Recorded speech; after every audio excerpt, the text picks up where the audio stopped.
Appreciate your patience, sir. Oh, no, thanks for having me. Quite the ride you've been on the last couple of months, right? I mean, you're staying busy, moving up the ranks. Give me an idea what this stretch has been like for you. That's a blessing. It's kind of funny. After the Contender Series and the debut, we have like a lot of time to sit down, but I'm really enjoying it too. After a layoff for a while, not fighting, now getting to make my debut, now I'm being part of UFC history on Fight Island. I'm enjoying it all. And I have my dad here, cornering me the first time ever, and experiencing that with him, so it's a lot of fun. That's awesome. So I was going to ask you, I mean, obviously a lot of travel. I mean, you're used to, by now, like fighting with no fans and all the system and all that, but, you know, the travel and the being on Fight Island, does this have a different feel or change than the last two fights? No, the UFC does a great job. I mean, it doesn't feel like anything different than the last two fights. Really, I know there's going to be an octagon on Saturday and well, Sunday morning here and get ready to get after it.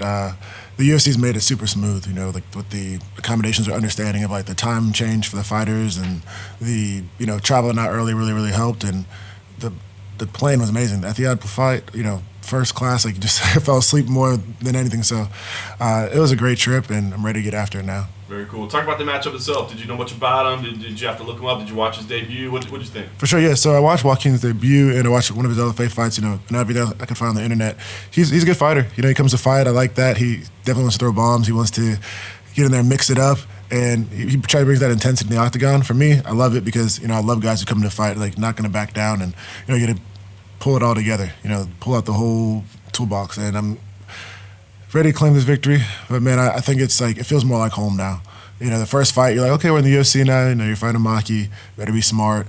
But now it's like, okay, now I know I belong here. And it's like, let's get going. That's awesome. I imagine, like, fighting frequently, like, you know, making some paychecks probably a good thing, as you said, you know, but I always hear, too, that, you know, like, when you get better is between camps, when you're not preparing for an opponent or you're not. So what do you think? I mean, do you want to keep this kind of crazy pace moving forward, or do you need some time in between? For sure, yeah. I'd love to keep this pace. I would like to fight maybe 7 times before the end of the year, like 8 times now, total. Last year, but when I first started fighting, it was 6 fights in 7, almost 8 months. And that, for me, it's like, I always had like a challenge. Like people are like, oh, you can't get better between this, can't get better in camp. I'm like, I believe you can get better on fight week. Depends like how much you focus in. And I actually think on fight week you have like a different kind of focus, right? Like you can do your best to have this kind of focus all year, and maybe we can replicate that one day. But the amount of attention you pay to your, you know, attention to detail is so critical, you know, on fight week that I think you have the opportunity to keep getting better and getting better and getting better. And for me, it's like I had to do that because from one fight, I had my pro debut, then I had 2 fights in a month, and I had a bunch of fights back after that. Then I had my Contender Series fight. The longest length I had between fights, like 2 months between my Contender Series fights, the first one. And I was like, well, I have to get better. So my coach says you put necessity in the organism, and then you'll see it grow. And that's the truth. So for me, it's like, let me keep getting better, let me keep training. And we saw it between, at least I believe, you can tell me I'm wrong, the Contender Series and then my UFC debut. And I plan to show more improvements this fight, too. That's awesome. And the last week for me, what's the goal here? I mean, is it just picking up a win and moving forward? Or do you feel like you want to prove something or show something? What's the plan? The goal here is to claim victory, do what I love to do, finish a fight. That's what I'm here to do, man. I believe we can do it. I believe there are opportunities. But, man, really, it's go there, fight, leave a fight that there are no questions asked after. Whether it is a decision, I was pushing for the finish. Tried to get it last time, didn't get it. But really go out there and do what I love. Do what I love, you know, honor God, do my job, and move forward. Enjoy it with my dad and Brian and Diego. It's cool to have them too, you know, 2 Latin American fighters. So Hispanic Heritage Month, it's been pretty cool to have them here. Did I read somewhere you have 3 degrees? I do. I have an associate's in business administration accounting, and I have my bachelor's in accounting and bachelor's in finance. So you're pretty set when you hang up your gloves. For sure. I'm working on it. My parents have always valued education for sure. Back home, where they're from in Congo, it's like sports aren't like they are in Western culture. You don't play sports and then kind of keep moving up really unless you go to Europe to play soccer. But the one thing they always had was education. So for me, having my degrees, having those opportunities, it's not even like a fallback, but I always know I don't have to fight, so I can definitely give my all. Because when I'm going to do it, I have to commit to it. It's not like I'm going to just use that as like an excuse of why I'm not training or something like that. I know that I have this, but I want to be the best in what I'm doing. Did you get your degrees before you pursued a pro career in Yeah. MMA? Yes, sir. So I didn't start fighting until my last semester of college. So anything, like jiu-jitsu, boxing, wrestling, kickboxing, Muay Thai, anything. So only pretty much 3 years ago now, I started that my last semester going in, and I wanted to get better at football. Found out that I love mixed martial arts and fighting, and that's kind of I ran with it. I had a job. I was working at this company called Avid Exchange in Charlotte. It's a financial technology company. after a couple months of working, after I graduated school, I was like, this is not for me. And I told my parents I left. I went to the local grocery store. And ever since then, it's been train, fight, and keep it going. What were your parents' reaction when you said you wanted to pursue a career in fighting? So well, my parents are awesome.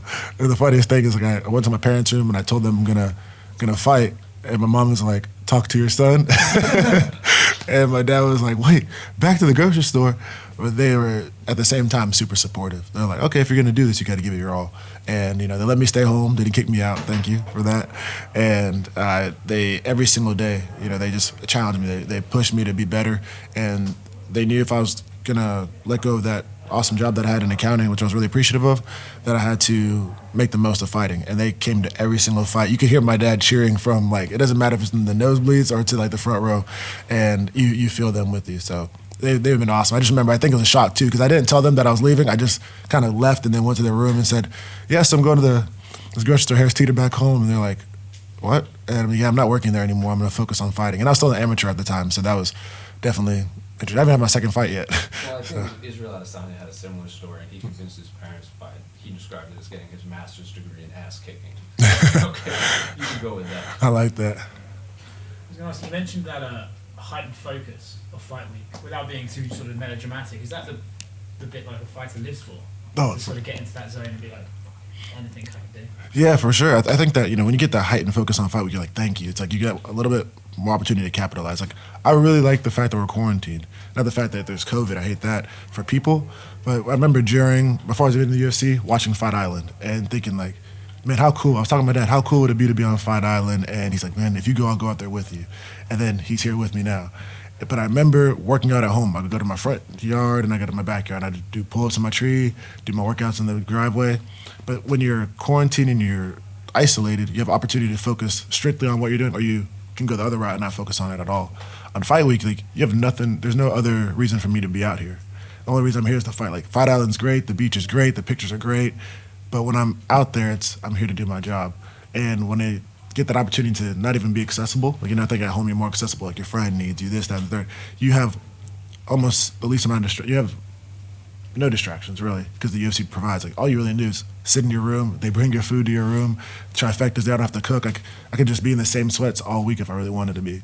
And I realized, like, having less really gives me more time to focus on what I'm doing. And then every fighter, I believe, lives for that. At least I know I do. I'm like, man, this is awesome, because those little adjustments you remember in a fight. I remember even a couple of fights, you'll say, like, hey, remember this? And we just talked about it in the locker room. And to see it work in the fight, it's always a great feeling. So, like, that focus paid off. Cool. Pretty good. Awesome. Thanks, sir. Thanks, guys. Thanks for having me.